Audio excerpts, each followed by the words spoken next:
இந்த பழனி முருகனை மாத்திரம் ஆண்டி வேஷத்துலயும் பாப்பாங்க. ஆனா அது முடிச்சுட்டு ஃபுல்லா சக்கரவர்த்தியா அந்த வேஷத்துலயும் பாக்குறது ரொம்ப அதுதான் அம்சமானது.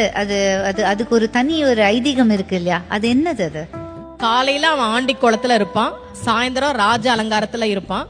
காலையில நீங்க வாழ்க்கையில எதுவுமே இல்லாம அவன் முன்னாடி போய் நின்னாலும் அன்றைக்கு மாலைக்குள்ளேயே உங்கள் வாழ்க்கையில் அவன் ஒரு மிகப்பெரிய மாற்றத்தை நிகழ்த்தி காட்டுவான் அப்படின்றதா ராஜ அலங்காரம்.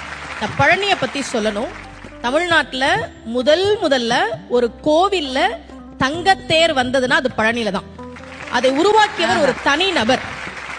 VVCR முருகேசர் அவர் பேரு. 1947ல அவர் மட்டும் ஒரு தங்கத்தேர் பழனிக்கு உருவாக்கி கொடுத்தார். இன்னைக்கும் அந்த தங்கத்தேர் தான் பழனியில இருக்கு. அதன் பிறகுதான் மற்ற கோவிலுக்கு வந்தது. விடுதலை கிடைச்ச கையோட ஒரு தங்கத்தேரையும் வாங்கிட்டாரு போல இருக்கு. ஏன் ஒரு தனிநபர் பழனி கோவிலுக்கு தங்கத்தேர் செஞ்சு கொடுக்கணும்? அவருக்கு ரொம்ப வருஷமா குழந்தை இல்ல. முருகன் கிட்ட, பழனி முருகன் கிட்ட மனமுருகி வேண்டார். இரட்டை ஆண் குழந்தை பிறந்ததால் நன்றி கடனாக அதை கொடுத்தார். அப்போ முருகன் கிட்ட நாம ஒரு விஷயம் கேட்டா கேட்டதை விட அதிகமாக கொடுக்கக்கூடியவன் முருகன் அப்படின்றது நமக்கு தெரியுது.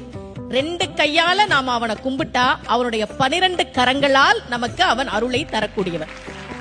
பக்கரை விசித்திரமணி பொற்கலனை இட்ட நடை பற்றி என்னும் முக்கிர துரகமும் நீப பக்குவ மலர்த்தொடையும் அக்குவடு பட்டொழிய பட்டுருவ விட்டருள் கைவடி வேலும் திக்கது மதிக்கவரு குக்குடமும் ரச்சை தரு சிற்றடியும் முற்றிய பன்னிருத்தோளும்.